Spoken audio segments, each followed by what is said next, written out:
Welcome to episode 70 of Accessible Finance. I'm Eric Johns. And I'm Rachel Johns. Let's dive in. All right, so welcome back. Today's question is one that we hear a lot. Okay. I just retired, but my spouse is still working.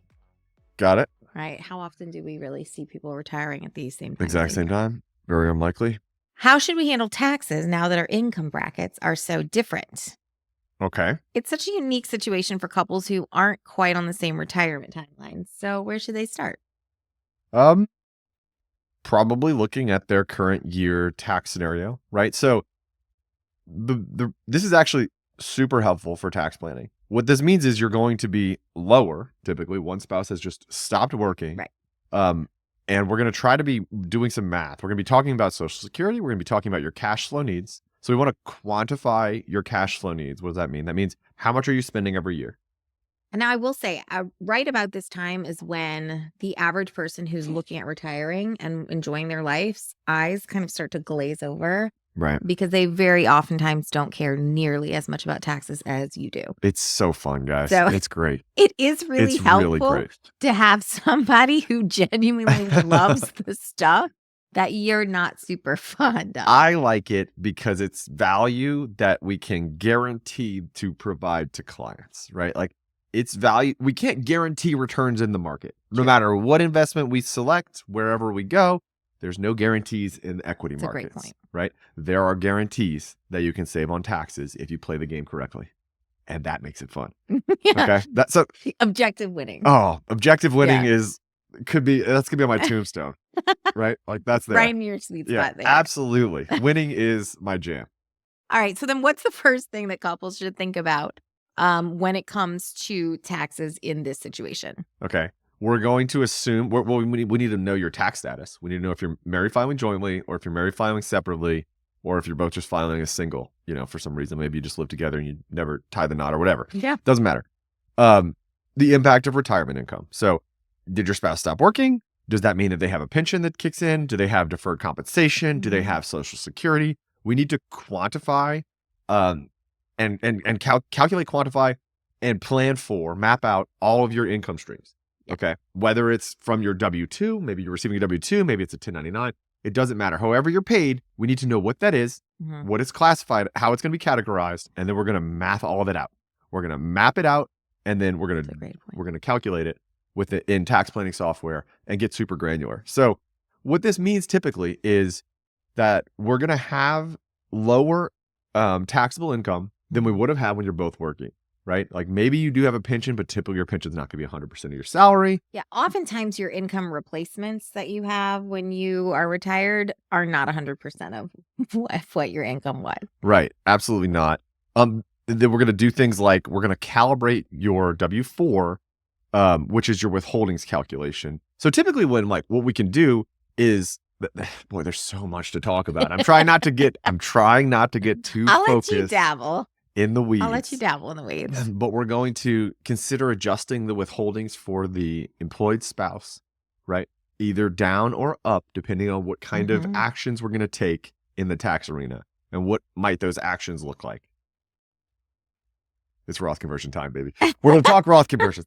But really quickly before we get there, I do want to touch on what you were saying, though, about the withholding adjustments, right? Sure. So if there's two people, right, in the couple are working W-2 jobs, they'll each have their own respective withholdings. Typically, yes. Correct.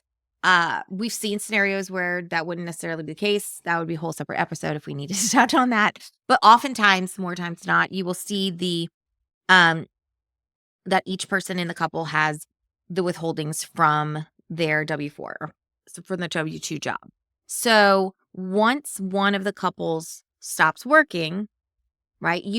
Once you've quantified like what those income streams are and so on and so forth, it is important that we're not just looking at the financial situation of the spouse that retired, but it will impact and adjust the situation of the spouse that's continuing. Correct. None of this is happening in a vacuum. Correct. Right. So your married filing jointly return means that we get those brackets regardless of what each spouse is doing. Maybe both are employed, maybe both are unemployed. Like it does not matter. What we're looking at is those total brackets, how we're filling them, how we're moving across our marginal brackets, and then our favorite word, but it's our concept, I guess, phrase to use, it seems opaque. It sounds, and I get this, it sounds like we're trying to be pretentious and saying words that people don't understand. I'm not, I promise. Okay.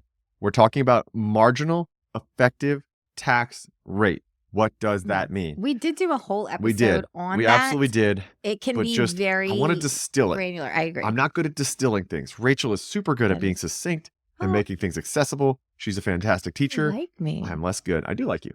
I like it. But so what I'm trying to say is marginal tax rate. Most people know what that means. That's the tax of the last dollar that you made. So if my taxable income is $100,000, my marginal tax rate is the $100,000.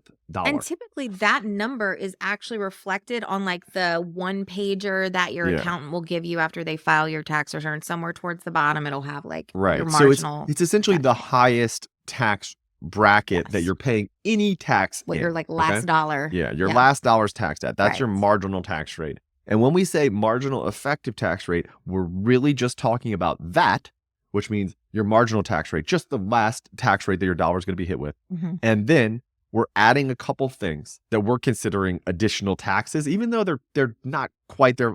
We're talking about premiums, Yeah. IRMA premiums, right? That's the Medicare surcharge if you're over brackets, right? Like if you make, they have different brackets than the tax brackets. Why that is, it's intentionally convoluted, I think, just for fun. I don't know actually, but They do. it is convoluted. That's a fair, But they're I think that's separate. a fair Yeah. assumption, honestly. So we're talking about IRMA premiums, Yeah. and things like net investment income tax, which is a 3.8% tax Mhm. on earnings that are from investments over certain brackets, like 250 grand, And 150 for single, I think 250 married. that touches a lot on like you were talking earlier about why you like taxes so much and the fact that there are guaranteed Yep. ways and areas to save. And so you may be sitting there going, wait, what is this net investment income tax? Yeah. What are these IRMA Yeah. premiums? You may not realize that the Right. decisions you're making on your tax return go so far beyond your 1040. And so I think that And the thing is, that's a really good, I think you said something that I really just want to talk about for a second, because Please do. you said decisions that you make on your tax return. It's actually if you think that you can walk into a CPA in like CPA's office in March, you're going to have a bad time. Yes. Because you have to have done this stuff, usually almost all of the things, React. by the calendar year. Yeah. So it's super important to be forward looking. Yes. And I think that's where financial planners that are tax focused will differentiate themselves from CPAs. I can't tell you how many prospects, clients, individuals, just contemporaries Yeah. I've spoken with that will say things like, wait a second, I thought my CPA was supposed to cover all this. Yes. And I'm like, look, guys, they are tax preparers. Yes. They're taking the information, they're putting it on the return in the way that's most advantageous. They'll tell you if you should itemize. They might even tell you after the fact, hey, look, if we did a little more here, then it'd be a little helpful. If you want to, lump your charitable contributions, I maybe you think do it in a donor that's advice fund. And that's top tier. That is top tier. I think. I Yes. don't think that's the norm. They just don't have, they cannot frankly, they cannot afford to be as engaged with all aspects of your financial life on a contemporaneous basis. I think the Does that make volume sense? that they have to Yeah, they have to do- prepare like Yes. 500 plus returns. And- they can't talk to everybody proactively about what they should be doing during the year. And Correct. people are calling them a lot of times when they're making these decisions about QCDs, Well, that's and what donor it advice is. funds, and Typically, you're not going to your accountant until it's April, and you're like, "Oh, my right. my And deadline's at that point, in 2 they can't weeks." do anything. Their hands are tied. It's a lot of data entry. If they're proactively involved on the front end, there may be some creative decisions to be made. Right. But typically, their lane is very solitarily focused. Correct. Typical financial planners, I would say, tend to have. Their hands are usually tied too Yeah. due to compliance. Most people cannot give written tax advice and they're unwilling or Correct. unable to. If they work for a large firm, they're unable because their compliance department, frankly, tells them they can't. Right. Because they don't want to insure it. Right. And they don't want to be liable for giving tax advice that creates, consequences that are unfavorable, and then their firm Exactly. gets sued, and they don't like that. And so the Venn diagram where the accountants and or tax preparers and those financial planners overlap doesn't really exist all that much. They Right. may be talking about similar things, but their expertise is very separate. Mhm. But if you are fortunate to find a financial planner who either is very tax knowledgeable or has designations that allow them to enter that tax arena, it allows for a lot more in the way of, I think, some creative planning conversations. Right. You want to be proactive rather than reactive. If you're reactive, it's almost always too late. Correct. And you'll realize, oh, I should have done these Yeah. conversion ladders before I took Social Security. Right. Oh, I should have delayed Social Security. Well, that's too bad. Okay, so to that end, if we go back to our hypothetical here, Yeah. we have a couple who's come to us, says, okay, my spouse has retired. Let's say that we are fortunate. Okay. They are being proactive. So Yep. they have not claimed Social Security. They are not old enough for RMDs yet. Okay. Does that then open up any planning opportunities for them? Yeah, that's a fantastic question. It certainly does. Right? It certainly does. And like we said, we would map out the marginal effective tax rate over time, and then we would use tools to capitalize on the fact that our rate now is lower than we expect it to be in the future. What are those tools, right? Roth conversions. We're going to explore them. We're going to talk through them. We're going to quantify them. And we're going to have a plan, right? That plan will change, but it usually is going to change marginally. Let's say you'll change 15, 20%. You're not going to like not do a conversion. Sure. Right? Now, based on income and everything else. to that end, we talked briefly about Roth conversions. We know how very much you love a good Roth They're conversion. great. All we're doing. Now, well, I just wanted to say, I know you've said that there are certain situations where Roth conversion is not ideal. Yeah. We're not going to get into what those are, Oh. but would you say that at all points in time, you should be assessing, is a Roth conversion right for me? Yes. And if so, what's the amount? Fantastic point. Thank you. Absolutely. That's the game that we're playing, Mhm. and that's the game where we can win. Right? Frankly, we know we can win there. We know we can generate value there for individuals, and that's why we love that arena. Mhm. Like I love that arena. Yeah. Right? Because I know that I can win. Mhm. I can quantify the win. It's It's very super clear to specific. all parties involved Yeah. that if you pay tax at 30% versus 20%, Yeah. there's a 10% savings on all of the dollars that you're Mhm. not paying tax at 30% on. Correct. Right? Like everyone agrees on that. So if it's $100,000 that I would be taxed at 30, now I'm taxed at 20. Yay My me. tax went from 30K to 20K, and We're EFP winning. saved you $10,000. So that's super clear. Yeah. Right? Super clear. Okay, perfect. So Roth conversions. So we're absolutely going to talk about Roth conversions. There are times where it's not it doesn't work, it's not great, like whatever. Like there are reasons why, and one of the top reasons is if you have charitable intentions, right? So like if I have like no heir, or my heirs are in like a really low tax rate. Does that make sense? Like a really low tax bracket. So like if they're unemployed or they're just not, they don't have any income, so that my tax rate for them is like 10%. So if the tax mine's that's gonna be paid on 32 the dollars is low. longer down the line Correct. is low, then Correct. Like charities don't pay any tax. Right. So I can hand them, if I hand them $1 million in a tax deferred account, they get to use $1 million.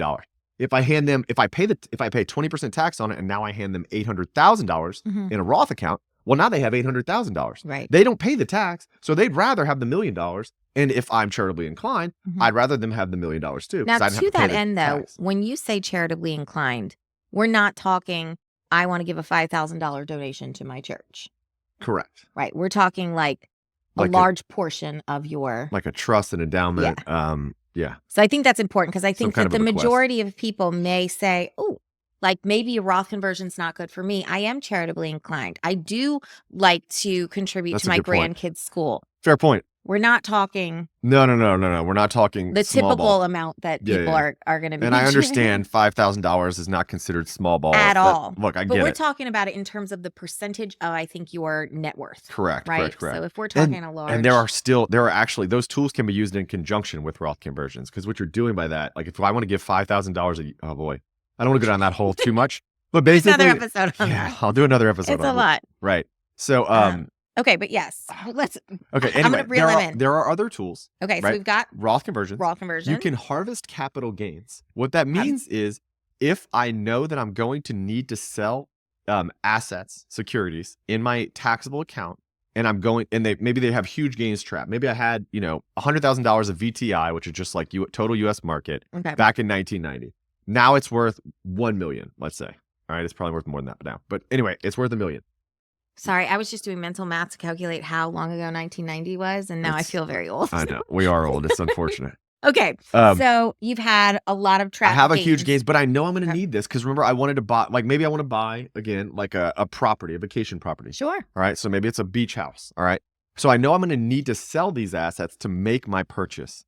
But so what I want to do is, and the reason that matters, the reason I'm saying that you're going to need to sell this in your lifetime is because it's better to just leave those and leave the unrealized gains there, because when you have an estate, like when you die, those assets get a full step up in basis if they're in a taxable account. All right. So that's the money we're least excited about touching.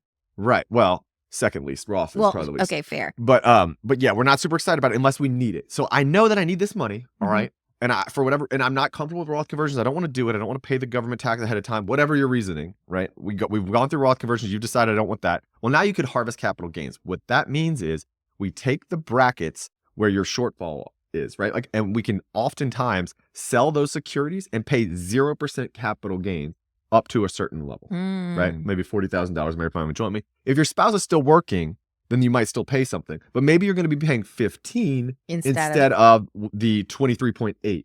And the reason you might be thinking, I got him. He doesn't even know the capital gains brackets. He thinks it goes 15 to 23.8. No. But net investment income tax kicks in midway into the 15% bracket, right? So it's the capital gains brackets are 0%, 15%, and then 20%, right? But then there's a net investment income tax to where if you're in the 20% bracket, you're always paying net investment income tax of 3.8. So it's never going to be a flat 20. Does that make sense? And that again, is why I'm great. Well, that too. But I think that factors into, again, another way where it feels like when we go to file taxes, it oftentimes will feel kind of like that gotcha, because there are all of these hidden things like the net investment income that we talked about, the IRMA, which is, again, why you want someone who understands what they're doing with Roth conversions to be doing the Roth conversions. Right. Okay, so Roth conversions, harvesting capital gains. Yeah, and then the other thing we're going to talk about is Social Security timing, right? Okay. So does this present any opportunities for either spouse to delay Social Security while we pursue these strategies? Again, we're going to have to assess the cash flow first. We need to know how much money you need, right? Because if your brokerage account or if your taxable account balances are low, and maybe you guys are big spenders and you have a ton in tax deferred accounts, well, we might be needing to utilize some of that and fill our brackets just because we need to spend the money, right? Like you still are going to want to maintain your lifestyle that you can afford, right? But if you can afford a lifestyle that spends 200, 300K a year, okay, so do it. Like that's not our job to pass judgment on whether or not you can't. We're just saying what happens as a result of the spending. Is it sustainable? Does it align with your goals and your risk tolerance? If that's true, go for it. Send it. Okay. So you talked earlier about the importance of being proactive and making sure that you are doing these things in a timely fashion so you can take advantage of them during that tax year. What about couples who don't think about their taxes until April and then they show up, they have their documents, and they're like, here we go. Yeah. What risks are they running by not planning ahead? That's a great question. So we're going to have underpayment penalties, which doesn't just mean you didn't pay the amount, the safe harbor amount of your tax bill. It also actually means that you can have timing penalties. What does that mean, Eric? I thought I was absolutely safe if I paid 90% of the current tax year bill, or 100% of last year, or 110% of last year if I made over $150,000. Got it. Right? You might be thinking that because you just Googled what the safe harbor rules are and then read them. Like I didn't actually Google it. I just know that. But the point is, you might be thinking, okay, I avoided this underpayment penalty. You were funny. I just talk fast. I'm sorry. I hope it's not too fast. Well, you can tell when Eric really loves something. I'm in the zone, baby. He talks faster and faster. Okay, so true. Underpayment penalty, but you also said timing penalties. Correct. So the timing penalties are, maybe I converted $200,000 of Roth to a Roth in January of tax year 2025, right? And then I withheld, or not withheld. Sorry, withholding is a way to get around it. I was going to say withholding from IRA distributions for January 1, right? Correct. Withholding gets around this by exactly. Good, well done. So if I make an estimated payment in quarter 4, right? Maybe I make an estimated payment. It's due on January 15th in quarter 4. I make it in December. They're going to say, hey, wait. This taxable event was in January. You should have made the estimated payment for all 200K of this conversion in January. Why didn't you? You're going to pay us some timing penalties. Like we're going to charge you interest in the amount of tax you owed in January and did not pay through 1, 2, and 3. Right. And then they'll give you credit for your payment in quarter 4. Correct. Does that make sense? So that could be. So even if I paid 110% of last year or 90% of this year, you could think you're safe with the safe harbor. Correct. But I'm still going to incur those timing penalties. So anyway, underpayment and timing penalties. Okay. Right. Surprise tax bills. Okay. I wasn't looking, so I Right. wasn't sure that I owed a ton of money. That's the problem. Right. Correct. Well, I think that would really come into play if you're not adjusting the W-4 of the working spouse Sure. too. Right. So, like, if you're still receiving some type of income or you're not having your taxes Yeah. withheld on your pension or whatever it is, whatever you're receiving. Mm-hmm. And then Surprise. in my mind, the biggest is the missed opportunities. Mhm. Like, wait, I should have been doing Roth conversions. I'm in the 37% tax bracket now. Yeah. And I'm paying net investment income tax on all this, but I was in the 12% bracket for multiple years when my husband stopped working or I stopped working. Yeah. Oh, no. Right. Because once those RMDs kick in. Because you can't go back and be like, hey, guys, wait a second. I want to file admitted returns for the past 10 years and let me retroactively convert these funds to Roth. Sure. The IRS is not going to go for that. Right. So if you miss the opportunity, it's gone. Okay. So then to our listeners who are hearing you saying, uh-oh, like that might be us. Like we might fall into that. Yeah. What can they do? How can we help them to get on top of things before the year ends? Well, they got a lot of time in 2025, so that's good. They do. We're very fortunate here. But like this could happen at any point. We're recording this in January, but it may be that you're not listening to it until October, right? Mm-hmm. You've luckily come across us on YouTube. Yeah. So if that is the case, right, what can you do to take advantage of the time that you have left in the year? Please like and subscribe on YouTube. That's right? true. That's true. Give us a call. Talk to a tax professional. Talk to your CPA. See if this is some kind of comfortable, something there. Well, if you don't have a talk to your tax preparer. If you have one and are comfortable with them, you can always give us a call or talk to another financial professional that's willing to provide you tax planning and tax advice, right? Like you want both of those things, particularly if you're uncomfortable doing it all yourself. Mm-hmm. You want to look at your retirement accounts, think about your tax deferred total balances and what impact those are going to have on your marginal effective tax rate in the future. Okay. And then plan ahead, right? So you always need to be looking at this year, mm-hmm. right? Like, so if we're talking 2025, they're seeing this in October. Think about what are my October taxes going to look like? Literally mm-hmm. You can go to calculators online. We have calculators, right, that we're going to use. But you can try to math it out online. You can even use things like Free Tax USA and just start plugging numbers. Yeah. Be like, this is what I think it's going to look like. I'm not sure. And also, though, if you're someone who's like, I retired to get away from this, the last thing I want to do is be thinking about planning for my taxes for next year. Find a trusted professional to work with who will do that for you, who will mm-hmm. do that heavy lifting for you. Yeah. We work with a number of clients, financial professionals will work with a number of clients who, are span the gamut, but we definitely have some that say, hey, I don't want to think about it. I just want to see you say, hey. Yeah. Like I'm glad you and Eric like this because I don't. And then they they shove their chips across the table. And that's fine. Correct. And if that is you, just know that there are people who are willing to, this is literally to kind our of do job. that part for you. Some people actually enjoy it. Correct. Crazy people. So if you're that person who says, oh my gosh, I may have missed my opportunity this year, it does not mean that all is for naught, Correct. Right?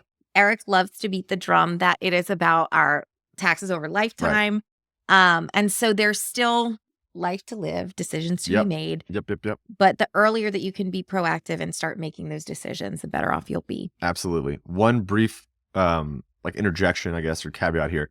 If you find yourself in the terribly unfortunate scenario of losing a spouse, that year, it's unfortunate that the government, the tax laws do not give you more time. Yeah. That year is important.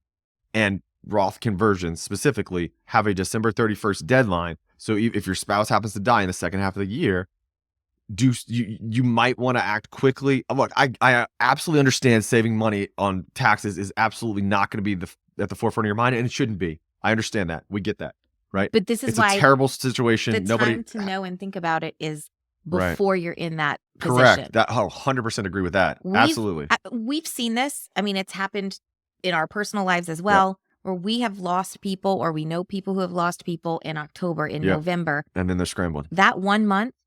Because that is the last year that you're married filing jointly. Then you're going to incur what they call the widower's penalty, right? Which means you're immediately kicked down to the single bracket. Yes. So while you're navigating a lot of emotional and just mentally incredibly difficult things, you're finding yourself, the next month, the next 2 months, Right. suddenly kicked into another bracket, having to adjust to a financial situation. That is not something you want to have to Right. worry And about the or think RMDs about. are not going to stop. You're Yeah. going to have to take withdrawals from the accounts. You're going to have more cash flow constraints because you're going to lose their Social Security. You'll take the higher of the two, but you'll still lose their portion. It's so much. It's And a we've lot seen that's going to it. hit you in the face all at once financially, and obviously emotionally, it's even more of a struggle. So As much as you can talk about and at least be aware of the importance of that, mhm. You want to plan for before it you ahead of time. correct. You want to plan for it when you're both around and you're both, Yes. very Yeah, right, yeah, very cognitively there. correct. At functioning, firing on all cylinders. You want to plan it far ahead of time. But Mhm. anyway, my point was simply, if you That's find a yourself in really that good point. tragic situation, there's a lot to do in very little time. Yes. So And so if you're a child listening to this, your parent may not be thinking this in the forefront of their mind, Right. and they may need you to help them out there. correct, I agree. Really great advice as always, Eric. Thank you, I appreciate that. I know. You're so good. Really is good. All right. Well, so to any of our listeners, if you have faced this situation or something similar, please let us know what it is that you did that worked, or if you have any Yeah. tales to avoid, Hindsight's share 20/20 those point of as view. well. Yeah, exactly. So thank you again for joining us on Accessible Finance. Until next time. Alrighty, thanks, guys.